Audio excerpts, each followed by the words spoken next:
Early one sunny morning, Little Bear woke up with a cheerful yawn. "Today's the big garden day," he said, jumping out of bed with excitement. He looked out his window and saw the old community garden. It was full of weeds, dry soil, and sleepy flowers. "We'll make it beautiful again," he promised.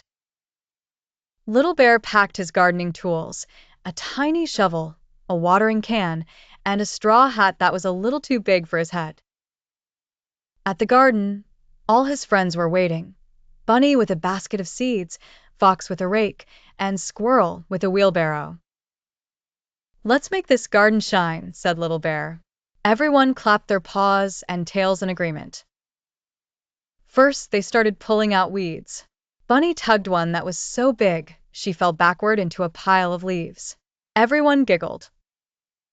Next, Fox raked the soil into soft rows, while Little Bear and Squirrel planted bright sunflower seeds one by one. "Don't forget the water," said Little Bear. He lifted the watering can, but it was too heavy. Fox helped, and together they made gentle rain over the soil. As the sun shone down, birds came singing happily. They dropped tiny seeds from the sky, helping the garden grow even more colorful. Suddenly, a cool breeze blew through, and the first little sprouts peeked up from the dirt. "Look, they're growing already," Bunny cheered. The friends built a tiny wooden fence around the flowers to keep them safe. "Our garden needs protection," said Squirrel proudly.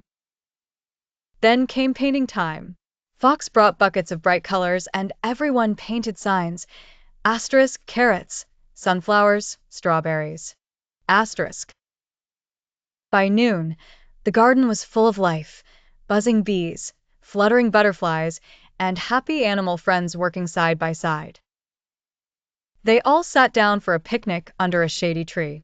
"We did it together," said Little Bear, sharing honey sandwiches with everyone. As the sun began to set, golden light filled the garden. The flowers seemed to smile. "It's perfect," whispered Bunny.